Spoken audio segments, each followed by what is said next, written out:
He was impressed, Ross Barkley recalls the moment that transformed his Chelsea career.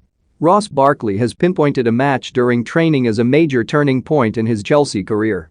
Barkley spent last season on loan at Aston Villa after struggling to break into the first-team fold at Stamford Bridge under former boss Frank Lampard. The 27-year-old returned to his parent club in the summer in the hope of proving himself to new manager Thomas Tuchel, despite having to compete with the likes of Mason Mount, Kai Havertz and Ruben Loftus-Cheek for a place in the starting side. After struggling for game time at the start of the season, Barkley has since featured in 3 of the West London club's last 5 matches in all competitions, including a start in the Blues' 1-1 draw at home to Burnley earlier this month.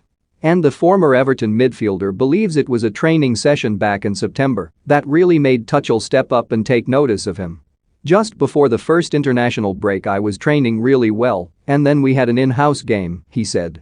"I scored a couple of goals and created a few, and when he spoke to me afterwards I felt that he was impressed.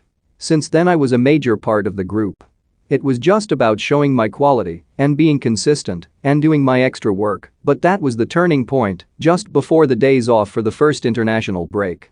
When you train under this manager he takes notice and he rewards you, which I'd heard from the lads who worked with him last season before I came back." Thomas Tuchel responds to Mauricio Pochettino calling Chelsea a defensive team. Chelsea agree to sell Christian Pulisic on 2 conditions. Lionel Messi is a passenger and will cost PSG the Champions League, says Carrer. It is great because some managers aren't necessarily like that. If you train well he does reward you, but not in a sense that you get rewarded just for training well, you've got to perform when you get the chance as well. More a very special boy, Gus Poyet urges Chelsea to sign Sevilla star Jules Koundé. Glenn Johnson sends clear message to Chelsea board over Antonio Rudiger's contract situation.